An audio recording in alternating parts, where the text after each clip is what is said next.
Lo agarramos en on. Pero me agarró así, no se puede con tendríamos que hacerlo más seguido suelta. Para que vean la verdadera personalidad, como maltrato laboral en este espacio radial para con mi persona. No, ningún tipo. Porque lo que pasa en el aire es solamente una pequeña muestra, es un pequeño botón. Es que me pone todo torcido. Ahora los que están en Facebook, estoy como una especie del Titanic que se va hundiendo y estoy así de costado. Capaz que es el peso, ¿no? El peso visual. No, el peso tuyo debe ser, no el mío.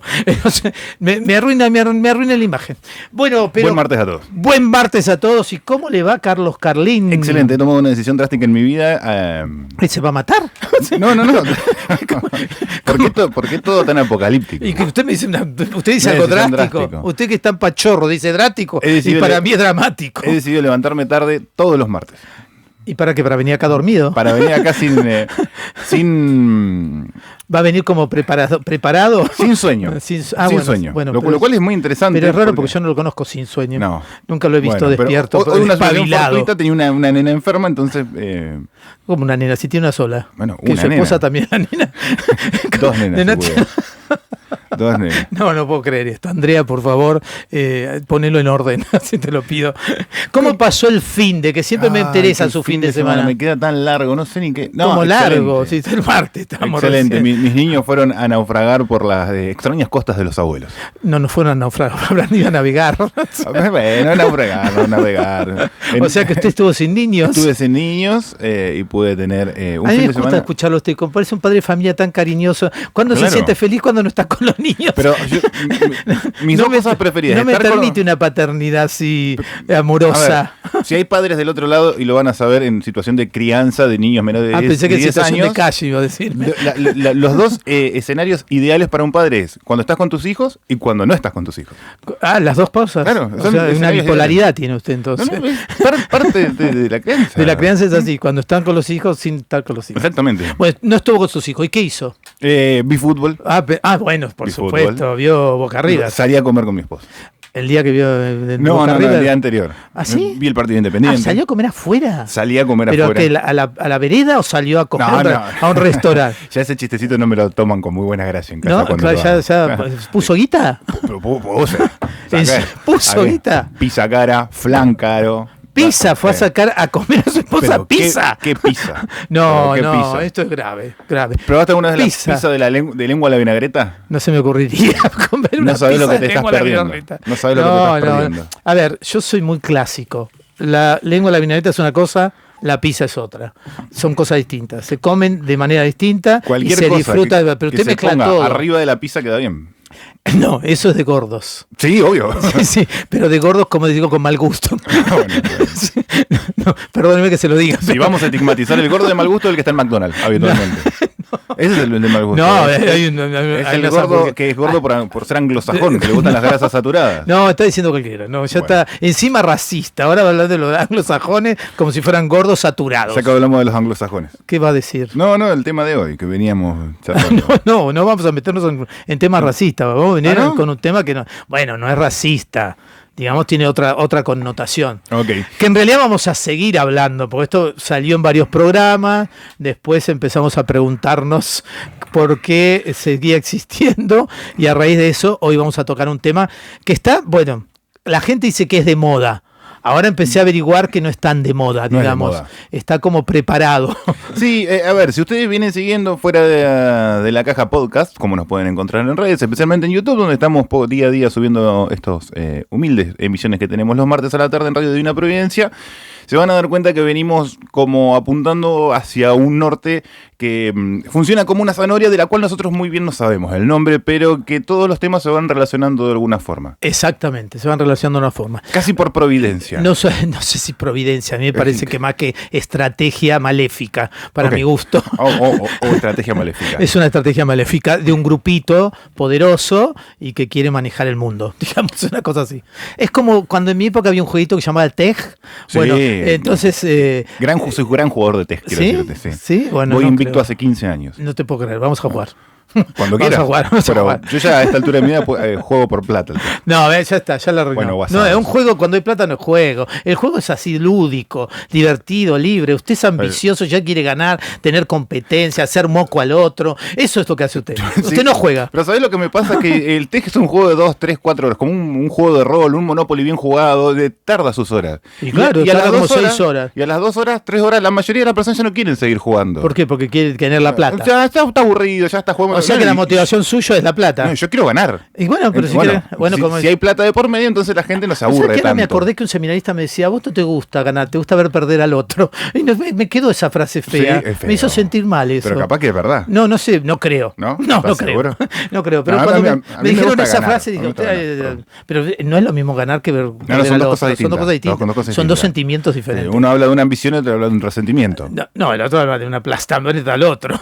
Sí, bueno. Si a usted le gusta ganar, me parece también para aplastar al otro. Pero hablando de ganar, vamos a sacar el tema de hoy, que es, digamos, un tema muy serio y muy preocupante para la Iglesia y para la humanidad, ¿no? Okay. Que tiene que ver un poco con todo lo que venimos hablando de la ideología de género, el tema del aborto, todo lo que tiene que ver con estas ideas que se van colando en todo el mundo. Y bueno, a raíz yo en realidad fue por un TikTok que le pasé acá a Carlos Carlín, de un tal doctor que lo tengo anotado, Benigno Blanco. El doctor Benigno Blanco fue secretario de Estado de España durante alrededor de 7 años. Es abogado y estuvo en el Foro de la Familia. Correcto.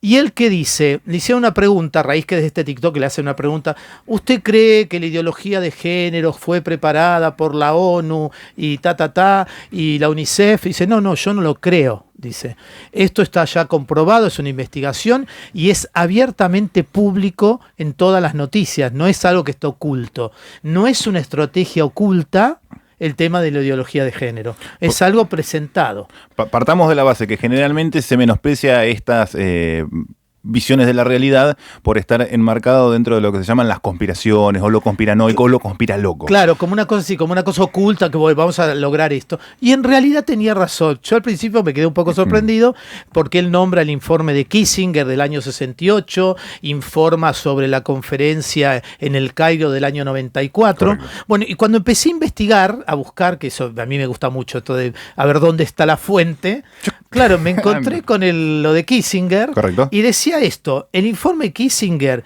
es un estudio secreto, ahí viene un problema. Ya no. Porque, después se publicó. Okay. Pero era un estudio secreto que después se hizo memorándum. Era un estudio secreto que aborda el tema de la sobrepoblación mundial como un problema de seguridad nacional de los Estados Unidos. Correcto. No lo presentó como yo creía. Hay un problema de superpoblación mundial, tenemos que hacer algo. Entonces, pero se da justo en da en los 60, donde hay una cultura de decir, che, la población mundial está creciendo muchísimo, debe ser un factor que desestabilice a las estructuras de poder. En ese momento la estructura de poder, después del Plan Marshall, queda en manos de Estados Unidos, y ahí es donde empiezan los miedos. Hay teorías o cuestiones identitarias estadounidenses o estudios sociológicos que indican que la sociedad de Estados Unidos tiene que vivir con un miedo permanente como para identificar un enemigo al cual tenga que enfrentarse siempre. Bueno, y acá era en los 60, la superpoblación. La bomba demográfica. Bueno, entonces era la superpoblación. Pero ojo, ellos como lo ven como un atentado a su país, también ponen países. Correcto. Con nombre y apellido. Son 13 países, que entre ellos me acuerdo que estaba Colombia, Brasil, México de Latinoamérica, después empieza la India, Bangladesh, claro. Y tiene una serie de países. ¿Qué dice? Con buen tino, ¿Cómo con buen tino? Él en los 60 lo ve como que esos países van a hacer una explosión demográfica y lo hace con buen tino. ¿Tino quién es? ¿Un amigo Tino suyo? Dolce, el que dirigía el programa de la tarde acá en Telefe. Tino Ferrer es un amigo de cura. Con previsión. Porque bueno. Efectivamente los países donde señala el informe Kissinger que va a crecer mucho la población, entendida la población como un factor de poder, el cual puede contribuir a hacer explotar en el buen sentido la economía de los países, a desarrollarse, los posiciona bien, especialmente Marruecos, Bangladesh, India, Brasil, ahora México. Lo tengo acá, son India, Bangladesh, Pakistán, Indonesia, Tailandia, Filipinas, Turquía, Nigeria, Egipto, Etiopía, México, Colombia y Brasil. Muy bien. Los clasificó, pero después viene algo más interesante. Dice, prácticas mundiales del aborto no garantizan No, perdón, dice, garantizan reducimiento de la población total. O sea que este informe, que es del año 68, ya da como indicaciones diciendo el aborto hay que hacerlo para bajar la población. Correcto. Lo pone como una idea. ¿Qué ocurre? Pone también otras ideas. Por ejemplo, decir, para que esto no sea algo como obligado, y ahí Nixon va a tomar la idea esta, va a decir, polémico, bueno, Nixon. claro, Sí. va a tomarle y va a decir, bueno, nosotros no podemos obligar a la gente a hacer el aborto. Tampoco podemos seguir repartiendo leche esterilizante como hacía UNICEF en Claro, Perú. sí, exactamente. Entonces dijo, eso no lo podemos hacer porque eso es como una especie de obligar, un colonialismo, y empezó a inventar palabras, pero dijo, ¿qué tenemos que hacer?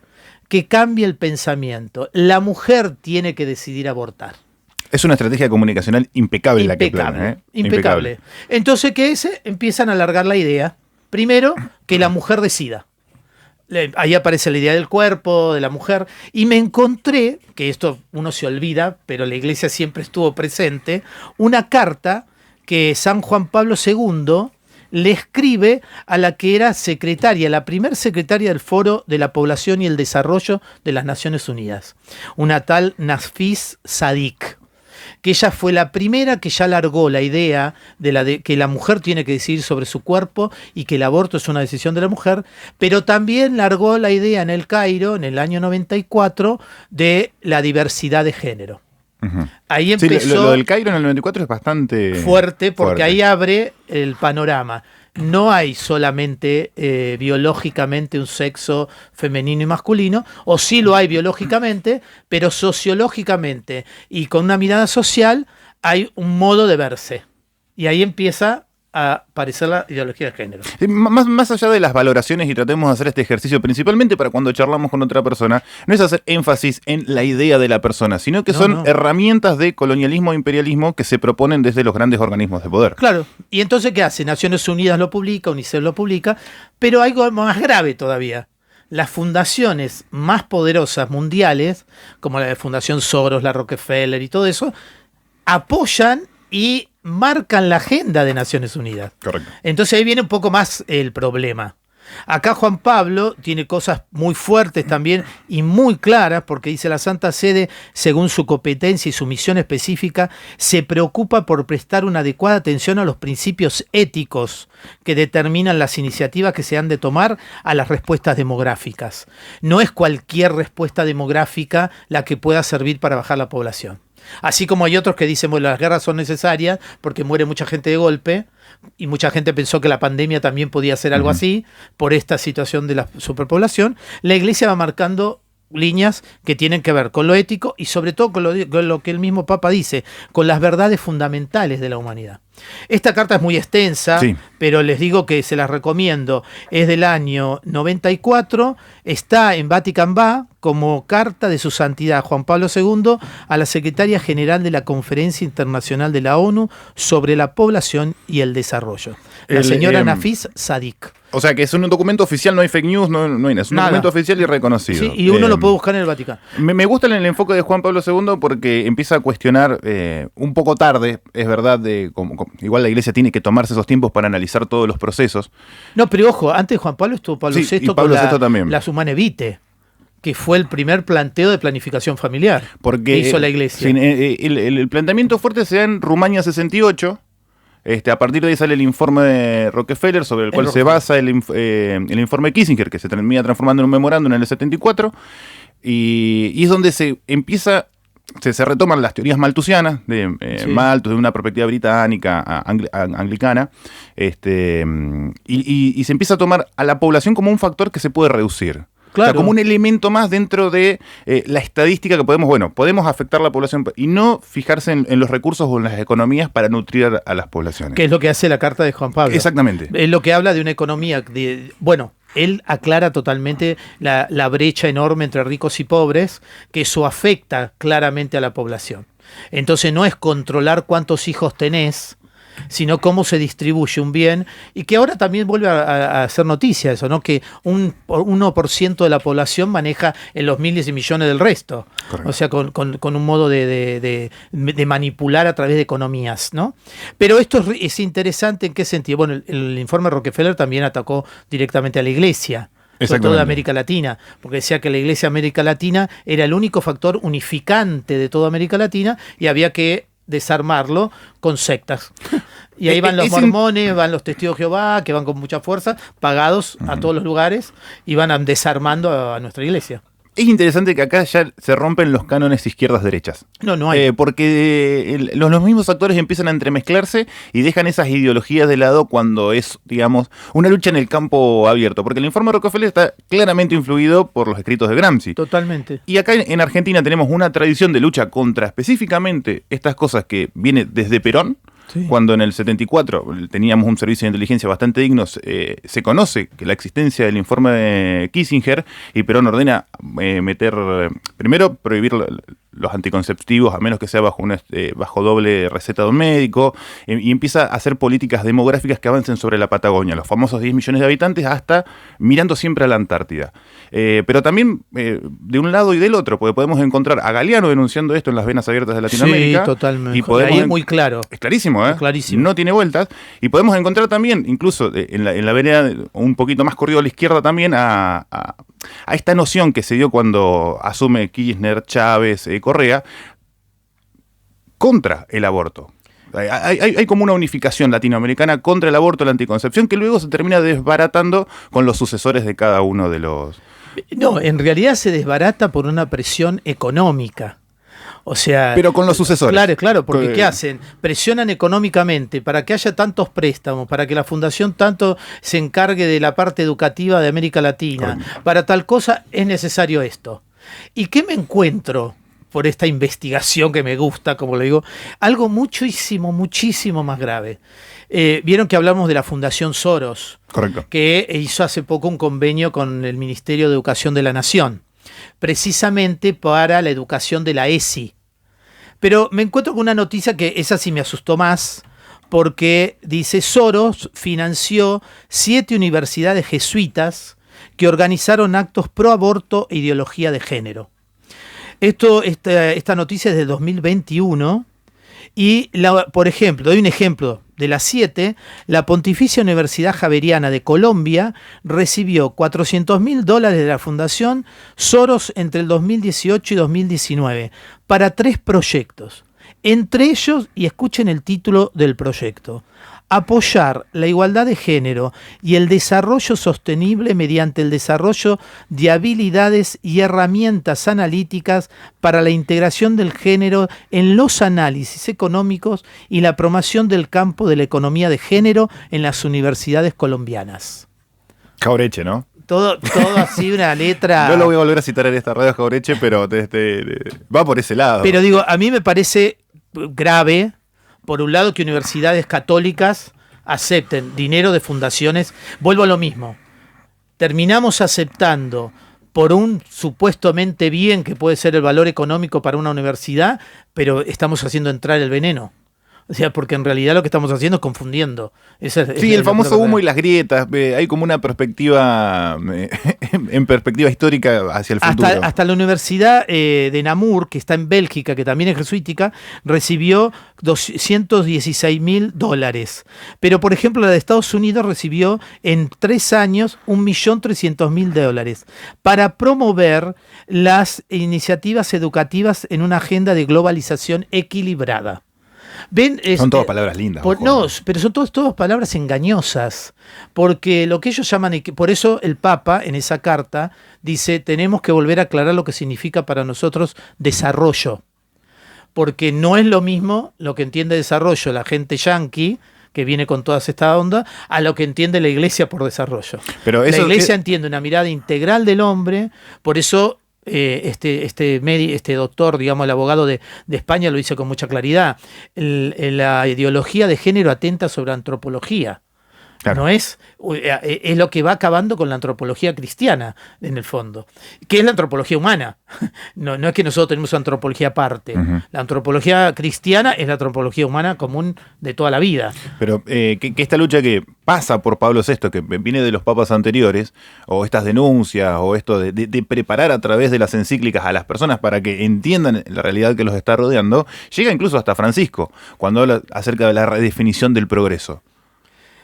Claro, pero el tema es, cuando uno habla de progreso y desarrollo, solamente desde la mirada económica deja todos los valores detrás. Correcto. Entonces ahí es donde perdemos la noción de cómo cuidar al hombre completo, ¿entendés? En esa misma carta el Papa aclara totalmente que estamos hablando del año 94, porque era antes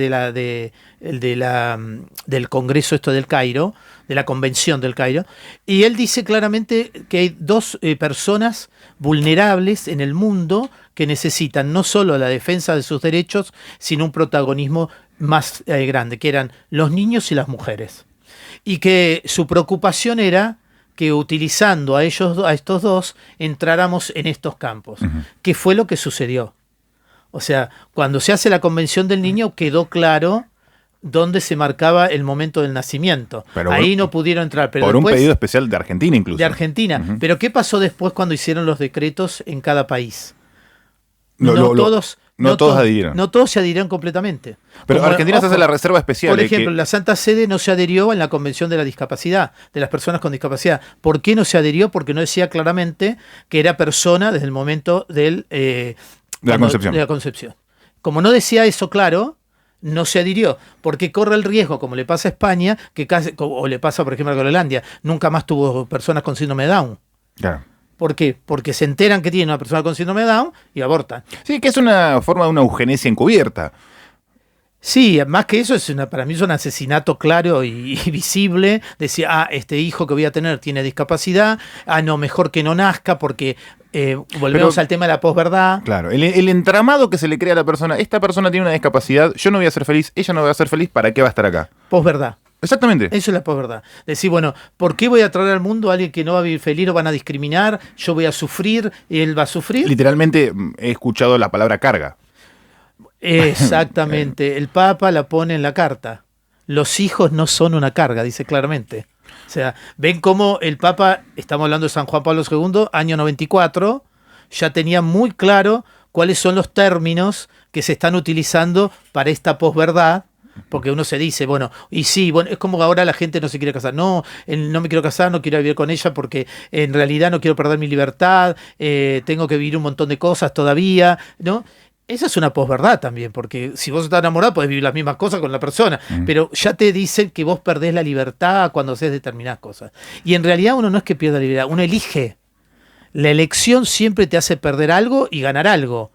Vos determinás qué querés perder y qué querés ganar, pero no es que vos perdés en todas las elecciones que tienen que ver con el matrimonio, con el hijo, con la familia, no es que perdés.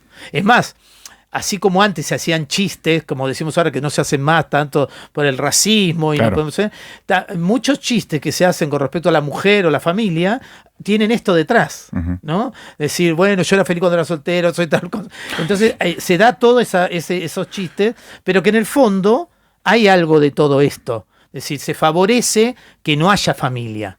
O sea, ¿por qué? Porque la superpoblación se tiene que controlar.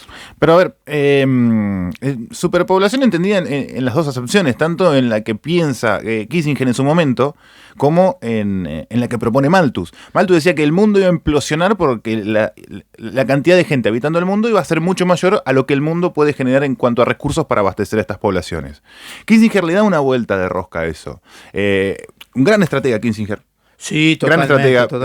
Le pifiaron algunas cosas. Un poco nefasto para mi gusto. Bueno, pero objetivamente. Sí, me parece. Objetivamente. Pero el chabón hace un plan de acá 25 años que del 74 al 2000 hay que bajar la población y Latinoamérica pasa de tener 6.1 a 1.9 hijos. Es efectivo en ese sentido. Bueno, pero puede ser efectivo el demonio si quiere agarrar y traer guerra, qué sé yo. O sea, no. Pero, está bien, yo no considero a Kissinger, lo considero un gran estratega, estratega, sí, pero del no mal. Bueno, del mal. O sea, no lo considero una persona que le hizo un bien a la humanidad. En este sentido, y para que... Como Obama en plena guerra gana el premio Nobel, la cosa más incoherente que vi en mi vida. Bueno, pero están un poquito está bien orquestados. que sea una persona de raza negra que llegó al poder, y que eso salga en las películas, pero que alguien gane el premio Nobel mientras está promoviendo una guerra es la cosa más insólita. Digo, no me llega eso. 299-4241-606, 4241-606. ¿Por qué me cortó la charla con el teléfono como diciendo que no me quiere escuchar más? No me Porque tengo que decir las vías de ni siquiera me estaba prestando atención a lo que estaba diciendo. Son y media. ¿Y qué? ¿A la y media habla? ¿Qué? ¿Esa es su rigidez? Antes de la media hora. ¿A la y media tiene que decir algo? Imagínate que yo estoy en mi casa expectante, escuchando con mucha atención al padre Chicho. A las 3 de la tarde yo no estoy expectante, estoy en mi casa. Tira verdades globalistas en este micrófono. Y yo quiero decir, necesito decir algo. Entonces yo le digo 4241-606. Pero no, usted me tiene que decir, necesito decir algo y decir esto, no que me hable encima con el número y me deja hablando pavadas. Así. Eduardo Vidal dice, quizás es importante decir el para qué. ¿Para qué quieren controlar la población? ¿Qué quieren obtener con ello? Si no, queda en la conspiranoia. Digo, todo bien. Es decir, el objetivo de esa política. Bueno, claro. Y a eso íbamos, es decir... Estados Unidos lo dice con claridad en el informe Kissinger. Eso ven... Todo para ellos es una guerra. Es un peligro para mí. Es más sencillo que eso. Bueno, puede ser. Es más sencillo que eso.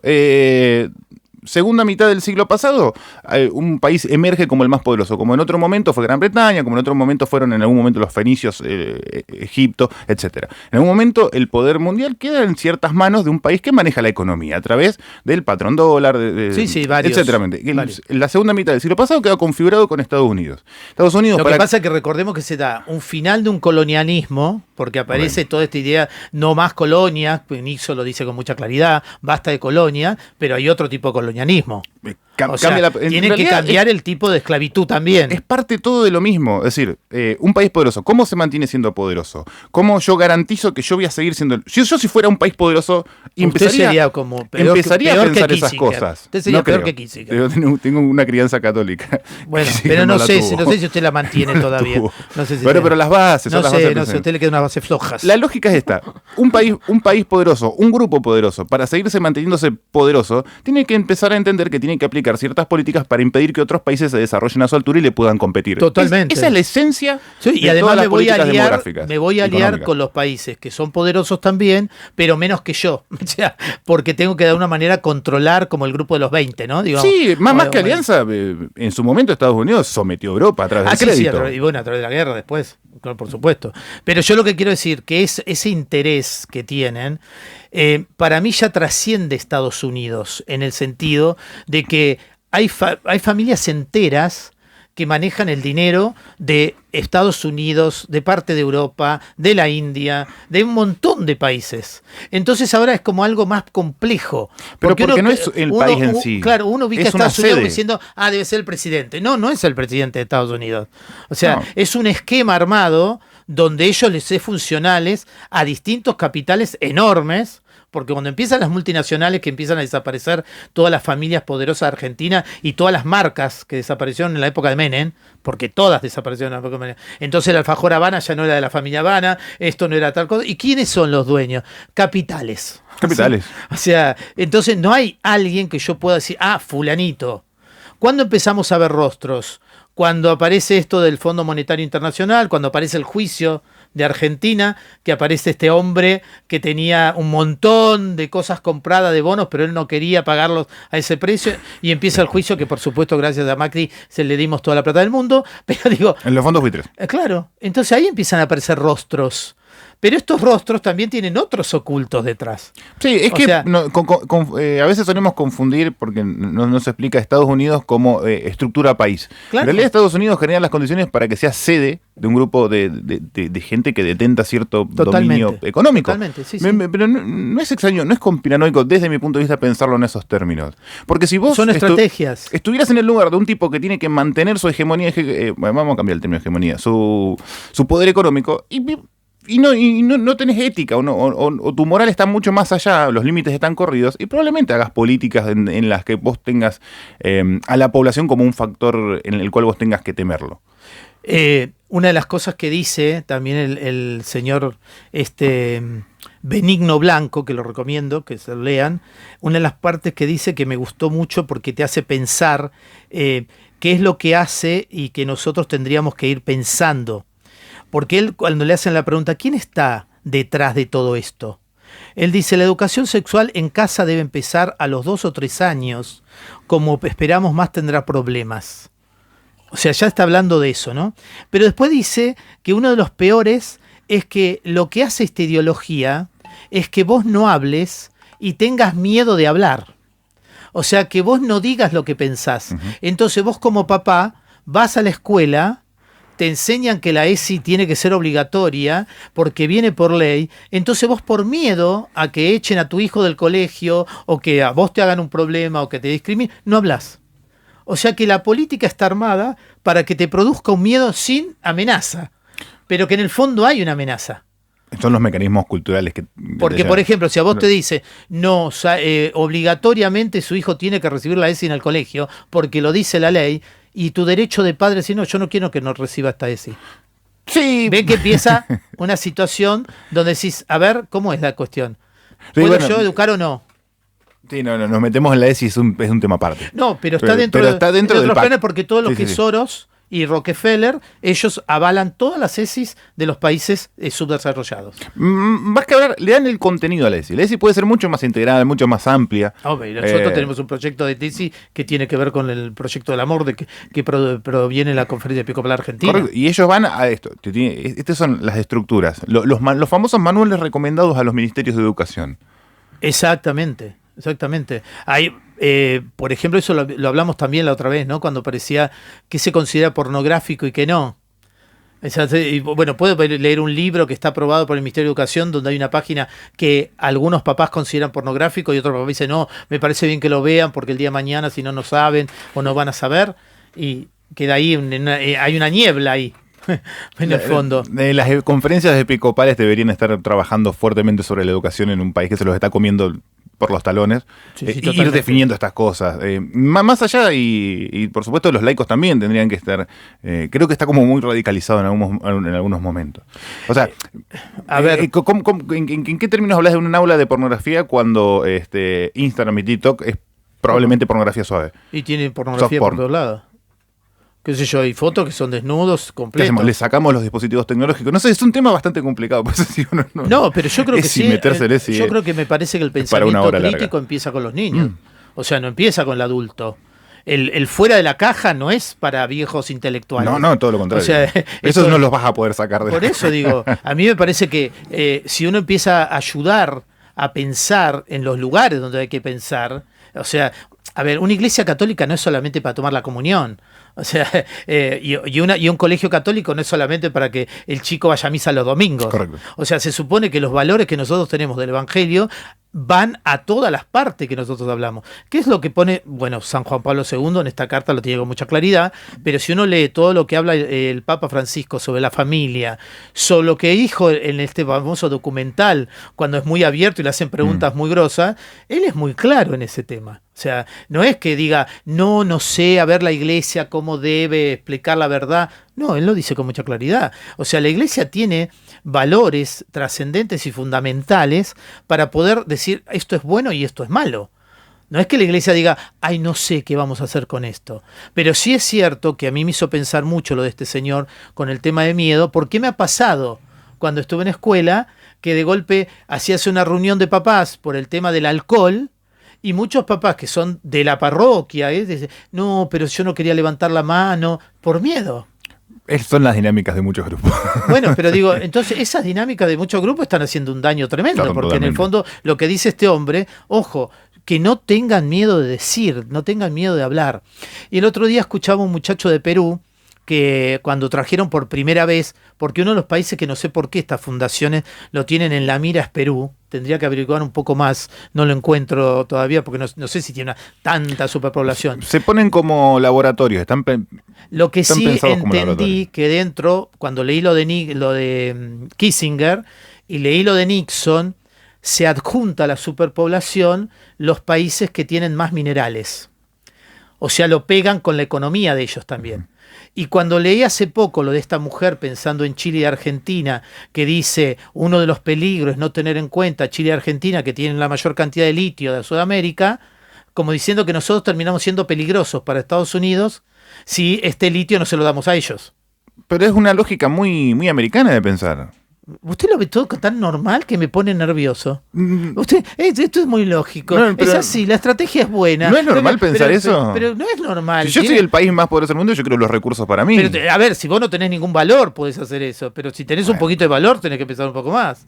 Históricamente los países que estuvieron en ese lugar se mantuvieron está bien ahí que por usted no sea tener ganador una del TEG, pero tiene que pensar la vida cristiana de otra manera. Cuando yo pongo mis fichas en el TEG, Sí, me imagino. Usted va a explotar a todo el mundo y no queda nadie. ¿reventamos los países más débiles primero o no? No, pero no es así. Juntamos Pero- fuerza y reventamos a los que son iguales que nosotros. Bueno, no, basta. ¿No es una estrategia del TEG? No, me va a hacer desmayar. Cuando empieza a decir esas cosas ya me empieza a bajar la presión más o menos. O me la sube. Ahí tenés otro mensaje de Eduardo. Vienen por los recursos naturales. Siempre fue así. Sin gente no hay defensa ni cohesión. La patria es el patrimonio. Hoy es el litio. Bien, ¿vieron? Sí, exactamente lo que acabamos de decir, Es Edu. muy sencillo. Edu, es así. Lo único que viene es para sacarnos todo. Antes se vieron cuando venía, decía, bueno, la colonización se llevaba el oro de Perú, el oro de esto, bueno, ahora ya se lleva todas las cosas. También otra de las noticias Es mucho más eficaz hacerlo sin armas. y por eso es lo que están diciendo, digo, con toda esta ideología, o también a mí una de las cosas que más me hace sufrir, y lo hablaba con mis amigos así de este grupito que tengo de gorilas en la niebla. Es como una especie de cofradía. No, son todos como King Kong. Y los quiero a todos porque ¿Dónde? son los King Kongs esos de antes, que tienen valores reales. Ah, bien. No son estos de ahora Los que fundaron- se ponen la piel así de guita, ¿viste? Y son gorilones de nombre. Lo que se reventaron a tiros con Alem, por ejemplo. Claro, No, esa gente. son Ok. esa gente que tiene el valor metido, ¿no?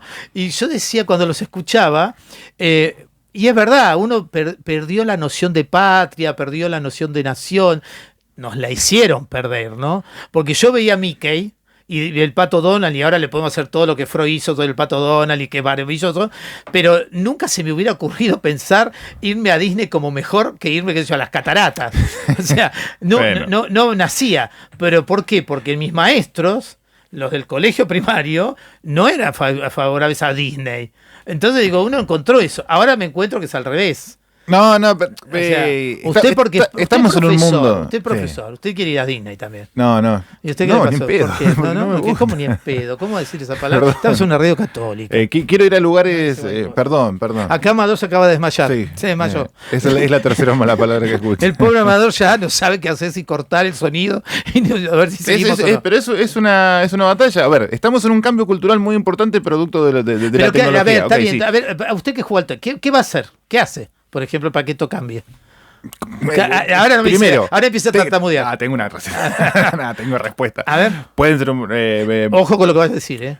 Empecemos por ordenar la economía en Argentina. Bueno, ¿cómo ordenar la economía. ¿Qué significa? Ordenar la economía. Bueno, pero usted me hizo ordenar economía, es como que No, usted está como Milei, que sabe hacer todo. O sea, va a decir, Vos bueno, me estás preguntando a mí, y yo pero soy diga dos argentino, cosas. yo tengo... usted me dice, ¿cómo se ordenaría la economía tan Bueno, fácilmente? Es muy fácil, ordenar la economía, buscar Bueno. las formas de pagar los créditos internacionales que tenemos. pagarlos. Usted no es de los que gritan, no hay que pagar no, nada. porque es imposible. En un mundo ya quedó demostrado empíricamente en la historia que es imposible. Bien, o sea que usted no es de los que tiran piedritas zurdas diciendo, Vos me ves a mí. no, lo veo más bien con algunos pelos también gorilones. Tirando así que- morteros. no lo veo gorila, pero un poquito chimpancés. Sí. Ojo, no. Algo de algo tiene. Me puede decir gordo, algo oculto. feo, un montón de cosas, pero... Osito. Por ese lado, no. Ordenar la economía, dejar de depender de los organismos multilaterales de crédito, es posible. Se hizo en Argentina hace menos de 20 años. Es posible hacerlo. Dejar de depender de los organismos multilaterales de crédito, dejan de imponerte políticas reguladoras. Tanto que viene de esta lógica de la Esto famosa es un poco lo que frase... está haciendo Bukele a nivel económico, ¿no? Y No hablo de las maras. Porque hay que lo único que sale de desentramarlo a las Bukele, maras. ¿eh? Hay que Porque desentramarlo porque tiene cosas muy interesantes. Porque lo de las maras es otra cosa aparte, ¿no? Pero digo, a nivel económico está haciendo algo parecido, porque yo estoy viendo que paga todo y no quiere que depender de este, no quiere depender del otro. Nadie que te pueda imponer condiciones en el tablero de juego judicial y económico, porque los primeros que la comen son los trabajadores, los jubilados, la educación no se paga, se presentan ciertas cosas que vos las tengas que tomar como requisito para poder seguir avanzando.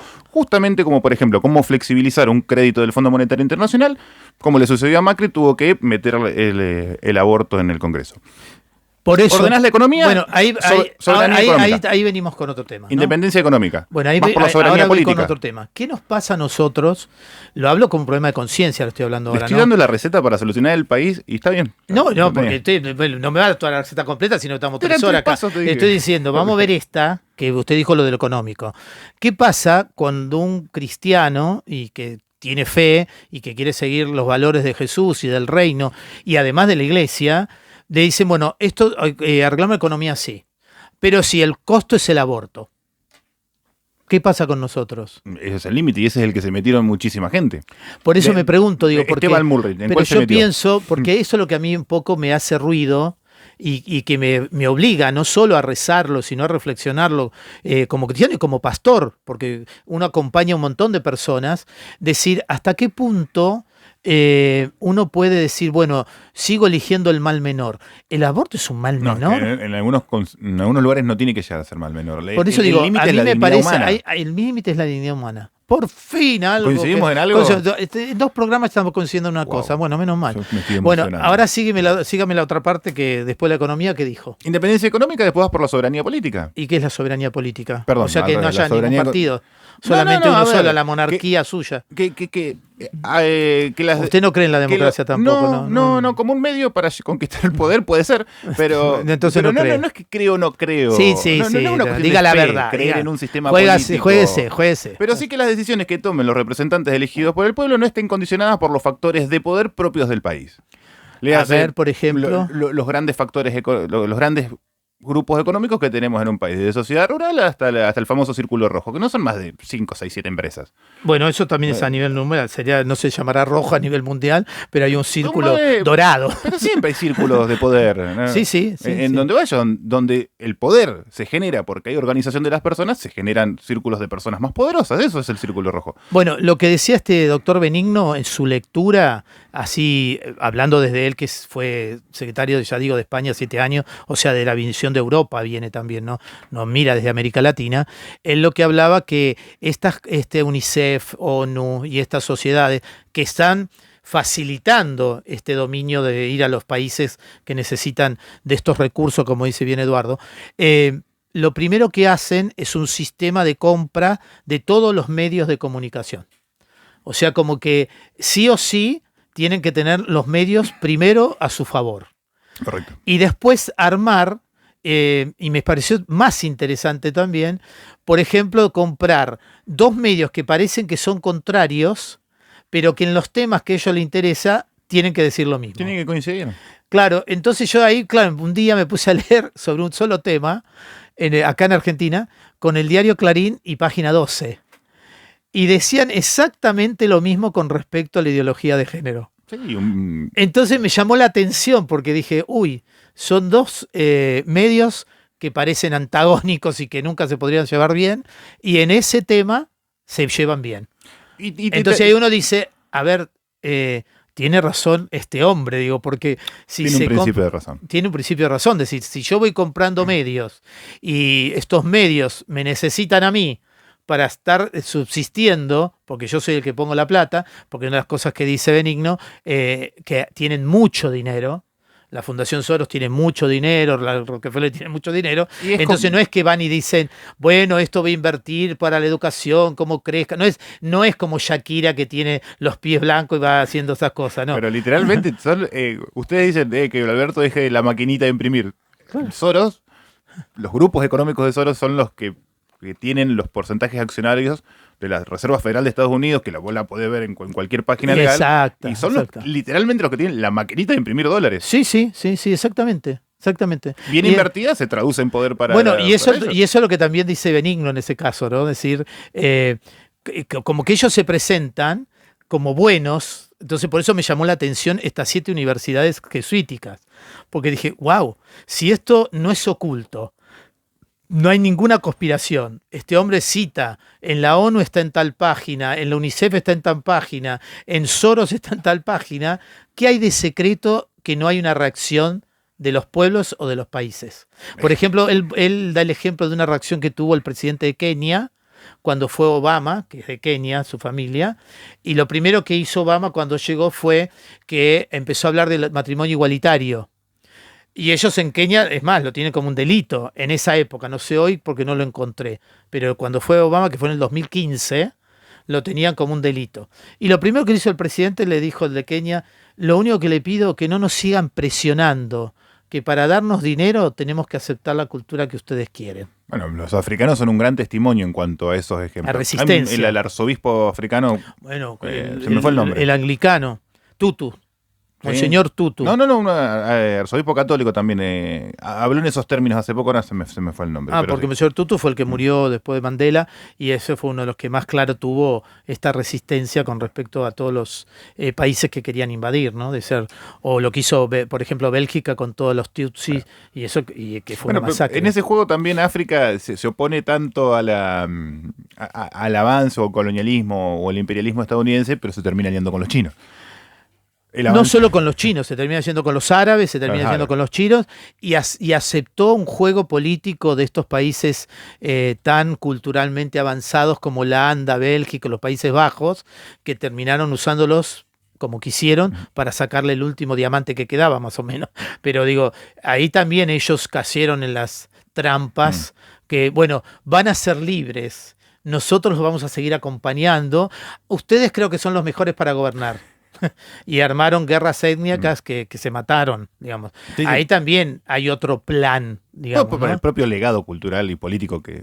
Usted todo lo ve como normal, todo. Pero es más normal de lo que parece. Sí, yo no lo puedo ver como normal. Debe ser que usted como es de los nuevos. Bien y eso o mal, que es casi millennial es usted. Yo soy millennial. Por eso usted es no millennial. Soy centennial.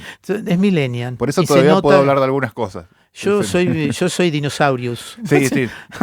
No, vos debes ser del... No me da cómo debe ser. No sé, yo soy de paleolítico y ahí me quedo. ¿Cómo se llama? El boomer. ¿Qué? Boomer. ¿Qué es boomer? Tiene que ver mucho con lo que estamos hablando. Sí, eso sí. Es cierto, sí. Sí, no, soy más, me parece. No soy de esa época. ¿Más todavía? Creo, sí, soy más. Porque soy más viejo. Mierda. Otra mala palabra. Cayó Amador, se le cayó la silla. No sé qué hacer. No sé si va a seguir viviendo este pobre hombre. Es que no está Adriana y yo...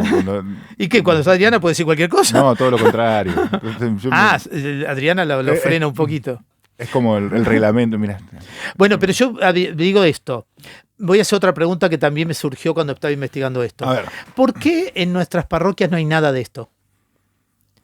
¿Por qué no hay grupos de reflexión?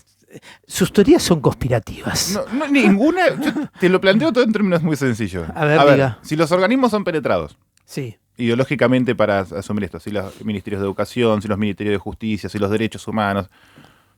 Sí. ¿Por qué la iglesia como institución humana? ¿Usted quiere decir que la iglesia está comprada también?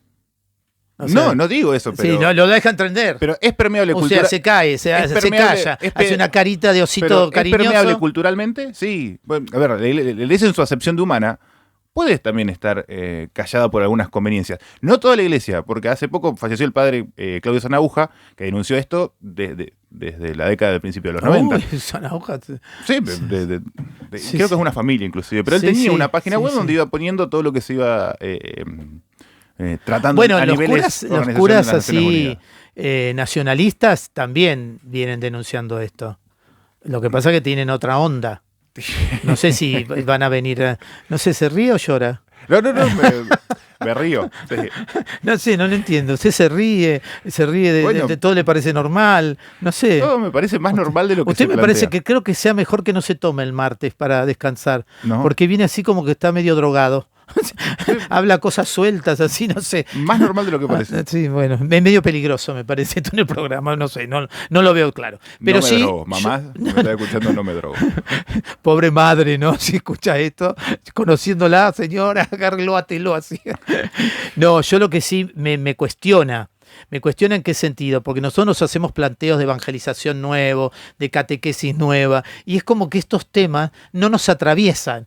Y en realidad no solo no nos atraviesan, sino que en realidad dirigen hasta nuestra vida muchos de ellos. Entonces, que en las iglesias no haya espacios de reflexión sobre la realidad social, cultural, política, y no un tema específico, de decir, ay, nos vamos a salir a hacer la marcha esta. No es eso, sino cómo hacemos para rezar la realidad que estamos viviendo y darnos cuenta que no nos pueden seguir mintiendo en un montón de cosas.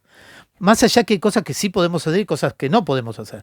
Pero como ciudadanos, que somos todos, y los bautizados todos somos ciudadanos, sí me parece que después nos quejamos que la iglesia llega tarde. Como si esperáramos que un documento de la iglesia cambie la realidad. No lo ha cambiado desde hace 70 años, no lo va a cambiar.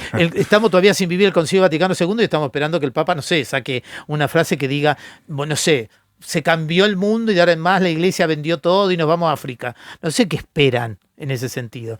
Pero yo veo que nosotros tenemos un letargo como iglesia de participación. Yo no veo chicos que quieran participar católicos en movimientos políticos, en movimientos sociales. No veo ni siquiera uniones vecinales que estén comprometidas. Sí me acuerdo, por ejemplo, de Leonardo de Altabarda, que era una persona que siempre yo la había comprometida con los problemas del barrio. Pero así, concretamente, ¿no? Y después él llamaba para ver si nos podíamos reunir todos. Eso me parece a mí una construcción que tiene que ver con valores de participación. No si voy a hacer de la política esta, de la política al otro, del partido este, del partido al otro. No de eso, sino decir, ¿por qué no hacemos en la iglesia lugares de reflexión desde la palabra que siempre se hicieron cuando fueron los movimientos, sobre todo de América Latina, que Bélgica fue uno de los avanzados en eso también, como fue Holanda en su momento, y por qué nosotros no, es como que nos quedamos discutiendo por el padre si va a estar confirmado para ir a recibir no sé qué cosa. Sí, sí.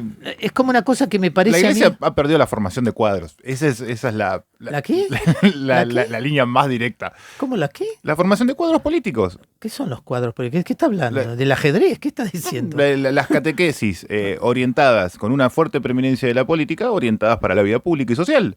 De donde... Me parece un discurso lo que está haciendo. No, pero, a ver, ¿Usted okay, quiere ser diputado? Vamos a reformularlo. ¿Quiere ser concejal? ¿Qué quiere ser? Vamos a reformularlo. No le entendí nada lo que me quiere ha prescindido de seguir manteniendo. No la iglesia como... No estoy hablando de papas, cardenales, pueblo Vaticano, de Dios. No, nosotros. Pueblo de Dios. De nosotros, como iglesia. Pueblo de Dios. Del pueblo de Dios argentino ha prescindido de esos pequeños espacios donde los jóvenes, las juventudes se veían desafiados a cambiar el mundo y se les daba no solamente el contexto político, la instrucción política, sino también la ética cristiana, que es con la que se iba a permear futuramente la política.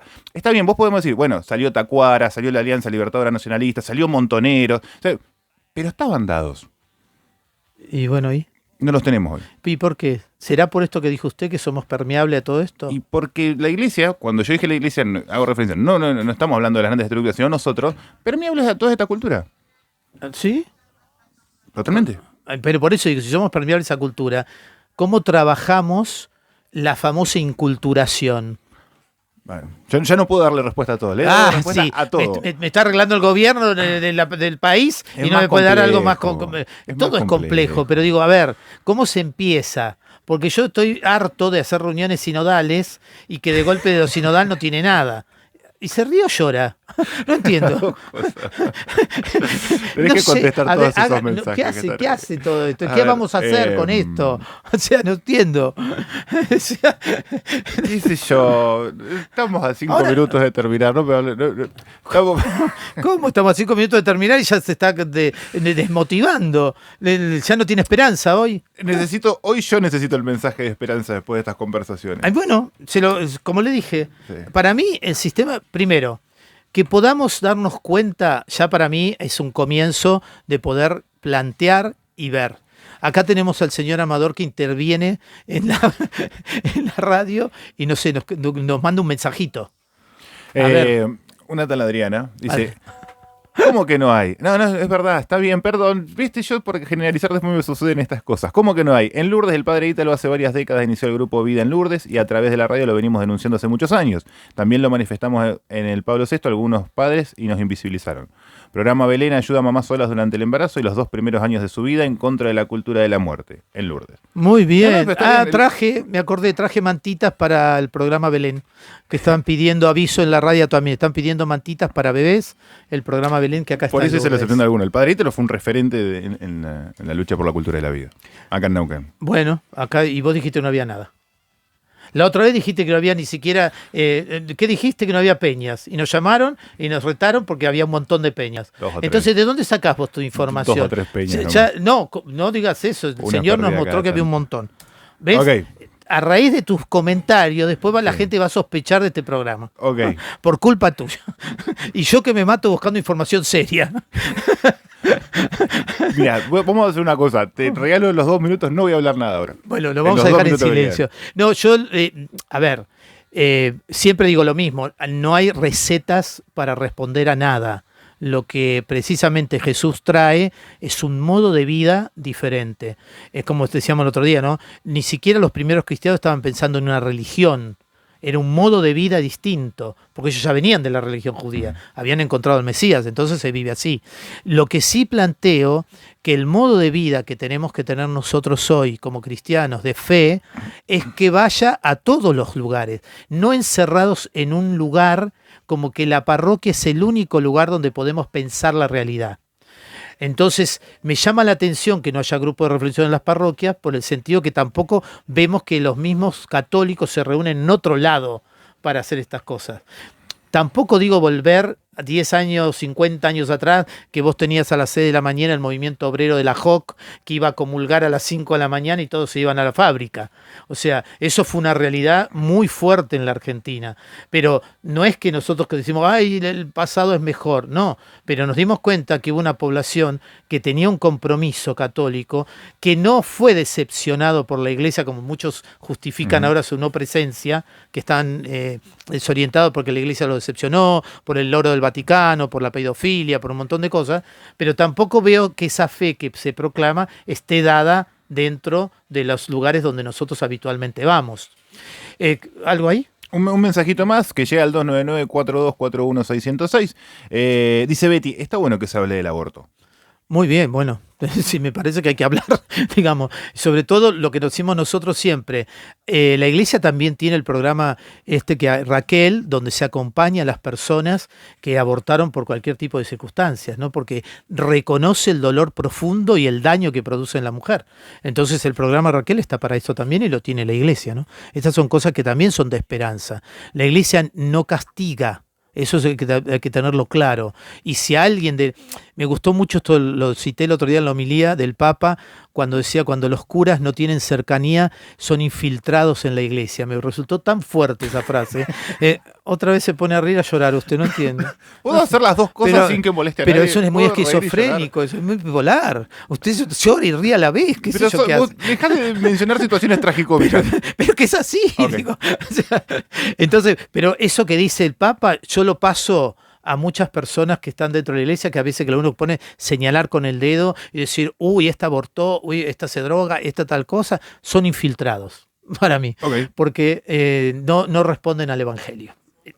¿Podemos cerrar con eso? ¿Terminamos con los infiltrados en la iglesia? Sí, es un mensaje esperanzador, pero bueno. Es muy esperanzador reconocerlo. Nos podemos encontrar el próximo martes a las 3 de la tarde, si no en el canal de YouTube, Fuera de la Caja Podcast, nos encuentran ahí, pueden revivir desde el año pasado todo lo que hemos hecho.